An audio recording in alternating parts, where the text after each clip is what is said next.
ছোটবেলা থেকে তো বস্তিতেই বড় হয়েছি, যা শুনেছি তাই বলেছি, আমার কথার কোনো ছিড়ি ছাড়াই নেই।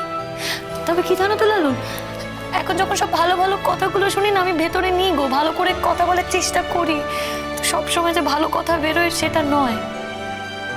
আর দেখো, এক প্রকার তো আমি এ বাড়িতে জোর করেই এসেছি, তাই না? কে বলেছে তোমাকে এই কথাটা? হ্যাঁ, তুমি এই বাড়িতে জোর করে এসেছো, এটা তোমাকে কে বলেছে? আমি বলেছি? বাড়ি কেউ বলেছে? আমি তোমাকে ছাড়া থাকতে পারতাম না ফুলঝুরি, তাই জন্য তুমি এই বাড়িতে এসেছো। এই কথাটা মিথ্যে।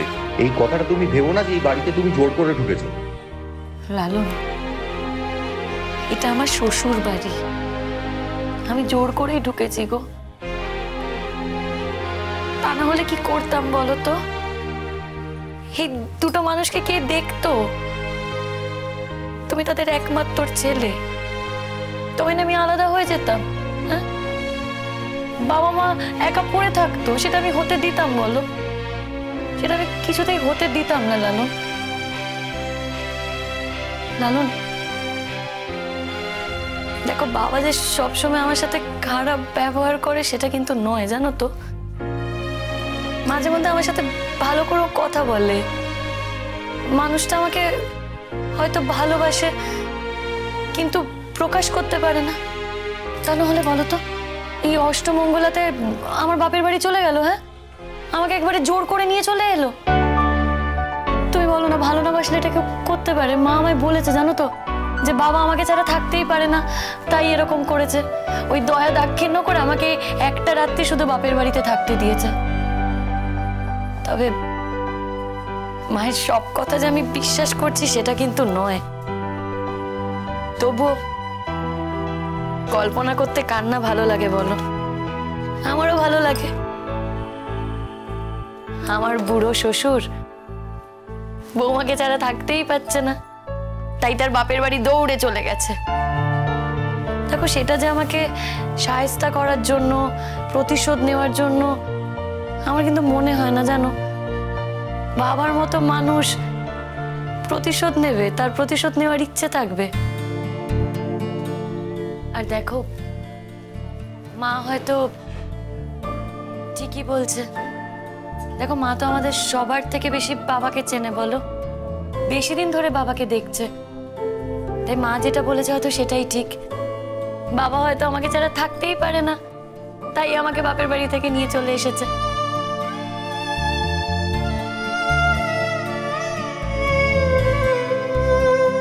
তুমি যদি এই কথা ভেবে শান্তি পাও তাহলে এরকমই ভাবো। আসলটা কি তোমাকে ভাবতে হবে না। তবে একটা কথা তোমাকে বলে দিচ্ছি, আমার বাবা যদি তোমার সঙ্গে অন্যায় ব্যবহার করেন, তুমিও চুপ করে থাকবে না, প্রতিবাদ করবে। এই, এটা কি হচ্ছে শুনি? হ্যাঁ, বেশি না একেবারে। এই জানো, আমার না খুব মজা হচ্ছে। আজকে বাড়ির সবাই যাবে আমাদের দুজনের গান শুনতে, আর বাবাও কিন্তু যাবে। হ্যাঁ, আমাকে ভালো না বাসলে যেত বুঝি, আমার গানও শুনতে যাবে। কি জানে, হয়তো আমি যাচ্ছি বলে যাচ্ছে না, একা বুঝে তুমি গান গাইবে? তুমিও গান গাইবে, আমিও তো গান গাইবো, দুজনেরই গান শুনবে। কে জানে বাবা, বরাবর তো তাই বলে এসেছে যে ছেলে গাইছে তাই যাচ্ছে।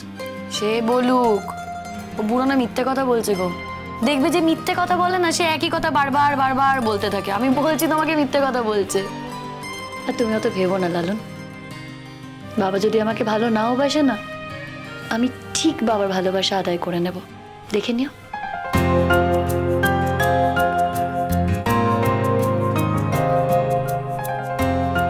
তুমি আমার শক্তি ফুলঝুরি, তুমি আমার বর্ষা, তুমি আমার সব। আগে দেখা হয়েছিল তোমার সঙ্গে,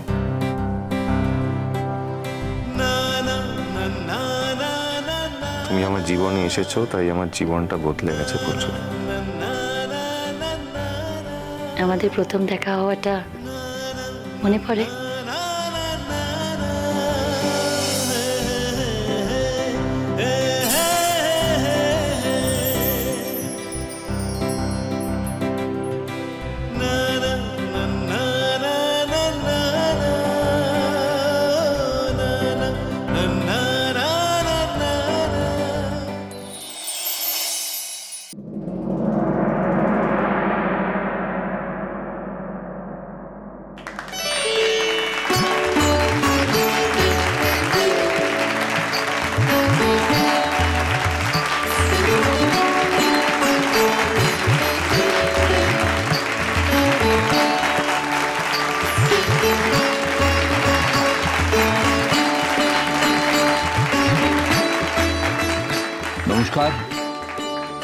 এসটি কর্পোরেটসের কালচারাল ফেস্টে আপনাদের সকলকে আন্তরিক স্বাগত জানাচ্ছি।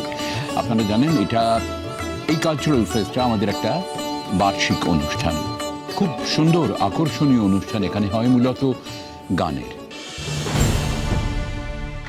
আর তার সঙ্গে আরেকটা বড় ব্যাপার থাকে, আমাদের স্টাফেরা যারা সারা বছর ধরে খুব ভালো পারফরমেন্স করেছেন তাদেরও এই দিন অ্যাওয়ার্ড হাতে তুলে দেওয়া হয়।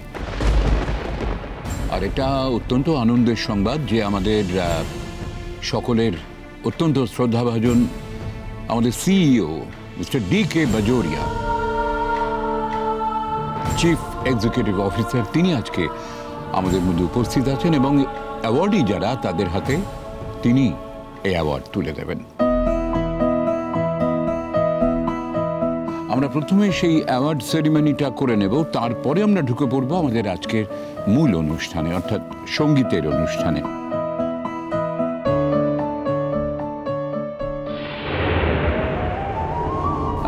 গানের কথা বললেই আপনারা দেখেছেন যে দুটো নাম এই সময়ে গানের জগতে দারুণভাবে উঠে এসেছে, লালন আর ফুলঝুরি। চমৎকার গান করেন এরা, আলাদা আলাদাভাবে গান করেন, আবার কখনো কখনো মঞ্চে আমরা জুড়ি বেঁধে গান গাইতেও দেখেছি এদের, ডুয়েট। তো আমাদের অত্যন্ত সৌভাগ্য আজকের অনুষ্ঠানে আমরা লালন এবং ফুলঝুরিকে দুজনকেই একসঙ্গে আমাদের এই মঞ্চে পাচ্ছি। তারা আরেকটু পরেই মঞ্চে আসবেন এবং গানে গানে ভরিয়ে তুলবেন আজকের অনুষ্ঠান, প্রচুর আনন্দ দেবেন আমাদের সবাইকে। দেখেছো দেখেছো, ওদের নাম বলছে গো ও বড় বৌমা। হ্যাঁ মা, বলবেই তো, ওরা গান গাইবে আর ওদের নাম বলবে না। লালন ফুলঝুরি কত বড় বড় জায়গায় গাইছে বলো মা। হ্যাঁ ঠিকই তো। ওই ঠিক তোমার যায়। বলো। আচ্ছা আচ্ছা, আস্তে আস্তে বলছি যে, শোনো না, তুমি তো বলেছিলে যে আমাকে গান গাইতে দেবে। কোথায়? আমার নামটা তো ডাকলো না, আমি গাইবো না। শোনো না, আমার এখানে একজন পরিচিত রয়েছে, ঠিক আছে, মানে একজনকে আমি চিনি এখানে, আমি তাকে গিয়ে রিকোয়েস্ট করব, ঠিক আছে? কিন্তু কি বলতো, আজকের এই প্রোগ্রামটা তো মানে আজকে তো লালন আর ফুলঝুরির গান গাওয়ার দিন, তাই না? যদি তোমায় না ডাকে তুমি কিন্তু কষ্ট পেও না। না, আমি একটা প্রোগ্রাম করবই, সেইখানে তুমি গান গাইবে, শুধু তুমি, মিনির প্রোগ্রাম হবে, ঠিক আছে? তুমি তো এখানে ঢোকার সময় দেখলে না যে বাইরে লেখা আছে লালন আর ফুলঝুরির গান? তুমি তখন একটু একটু পড়তে পারো, তুমি তো পড়তে পেরেছো তো? পেরেছি। এইবার একদিন একটা প্রোগ্রাম আমি করব যেখানে লেখা থাকবে বড় বড় করে মিনির গান।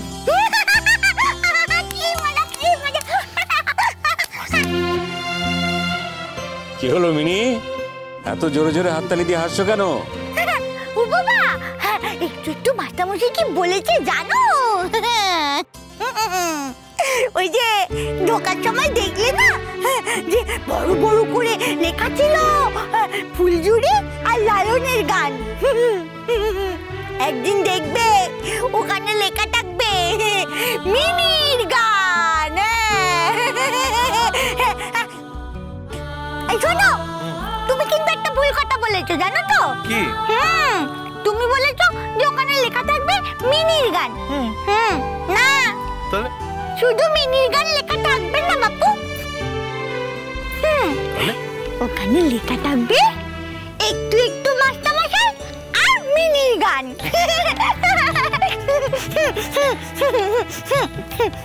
সত্যি কত অল্প খুশি হয়ে যায় মেয়েটা। ঈশ্বর ওর মঙ্গল করুন।